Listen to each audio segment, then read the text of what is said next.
দর্শক মণ্ডলী আসসালামু আলাইকুম। মাউন্ট টাইমসে স্বাগতম।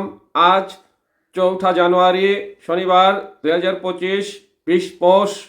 আমি মামুন চৌধুরী পত্রিকার প্রধান প্রধান শিরোনাম নিয়ে আছি আপনাদের সাথে। সর্বপ্রথম ইত্তেফাক মেইন হেডিং করছে চাল তেলের দাম আরও বেড়েছে।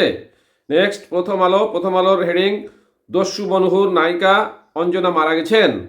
তারপর যুগান্তর মেইন হেডিং করছে ঘন কুয়াশায় 2 নৌপথে ফেরি চলাচল বন্ধ।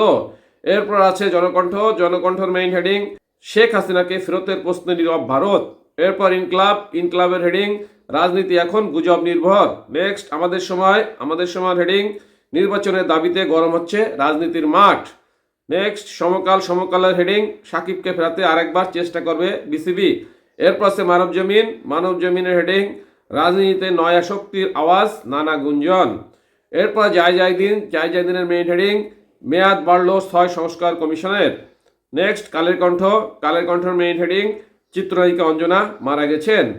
এই ছিল প্রধান শিরোনাম। এখন চলে যাচ্ছি যে কোনো একটি সংবাদের বিশ্লেষণে। নির্বাচনের দাবিতে গরম হচ্ছে রাজনীতির মাঠ। ছাত্র জনতার অভ্যুত্থানে গত 5 আগস্ট টানা 15.5 বছরের আওয়ামী শাসনের অবসান ঘটে। শুরু হয় নতুন পথ চলা। নতুন রাষ্ট্র নির্মাণের প্রত্যয় নিয়ে ছাত্র জনতা ও রাজনীতিবিদরা মাঠে নেমেছেন। রাজনীতিবিদরা চাচ্ছেন দ্রুত নির্বাচন আর দল গঠনের সংকল্প নিয়ে এগোচ্ছেন বৈষম্য বিরোধী ছাত্ররা। সংস্কার নাকি নির্বাচন, এ ধরনের জিজ্ঞাসাকে বিএনপি তথা দেশপ্রেমিক শক্তি এবং দেশের সব মানুষ ও রাজনৈতিক দল স্রেফ অসৎ উদ্দেশ্য প্রণীত ও কূটতর্ক হিসাবে বিবেচনা করে বলে মন্তব্য করেছেন বিএনপির ভারপ্রাপ্ত চেয়ারম্যান তারেক রহমান। তিনি বলেন, বিএনপি মনে করে রাষ্ট্র রাজনীতি ও রাজনৈতিক দলের গুণগত পরিবর্তনের জন্য সংস্কার এবং নির্বাচন উভয়ই প্রয়োজন। বিদ্যমান ব্যবস্থা সময়োপযোগী করতে সংস্কার একটি অনিবার্য ধারাবাহিক প্রক্রিয়া। তবে গণতন্ত্রে টেকসই ও প্রাতিষ্ঠানিক রূপ দিতে নির্বাচন সবসময় বেশি গুরুত্বপূর্ণ ও কার্যকরী পন্থা।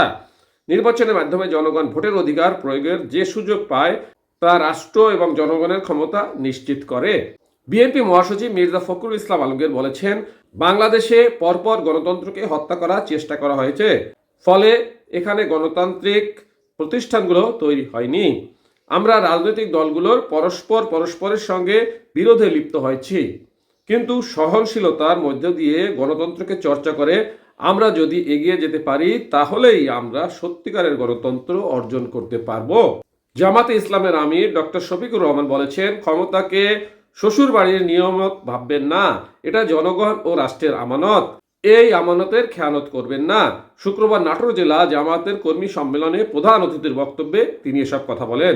ইসলামী আন্দোলন বাংলাদেশের আমির ও চরমনায় পীর মুফতি সৈয়দ মোহাম্মদ রেজাউল করিম বলেছেন, 5 আগস্টের পর বাংলাদেশের যে নতুন পরিস্থিতি সৃষ্টি হয়েছে তার জন্য দেশের হাজারের অধিক মানুষ নিহত হয়েছে, পঙ্গুত্ব বরণ করেছে। সেই অভ্যুত্থানের মধ্য দিয়ে অন্তর্বর্তী সরকার গঠিত হয়েছে। আমরা দেখছি তারা অগোছলভাবে দেশ পরিচালনা করছে। এই অগোছলভাবে দেশ পরিচালনার সুযোগ নিয়ে অনেকে যে রাজনৈতিক দুর্বৃত্তায়ন করছে তা দেশের মানুষ কখনো মেনে নেবে না। আগামী 15 জানুয়ারির মধ্যে অন্তর্বর্তী সরকারকে জাতীয় নির্বাচনের তারিখ ঘোষণার আহ্বান জানিয়েছেন বাংলাদেশ কমিউনিস্ট পার্টির নেতারা। সিপিবির সাধারণ সম্পাদক রুহিন হোসেন প্রিন্স বলেন, অরাজনৈতিক শক্তি ক্ষমতা দীর্ঘায়িত করতে যেন না পারে সেজন্য দ্রুত নির্বাচন দিতে হবে। আগামী 15 জানুয়ারির মধ্যে নির্বাচনের তারিখ ঘোষণার আহ্বান জানায়। এই ছিল রাজনৈতিক দলগুলোর নির্বাচন সম্পর্কে মোটামুটি মতামত। সাথে থাকার জন্য ধন্যবাদ। আসসালামু আলাইকুম।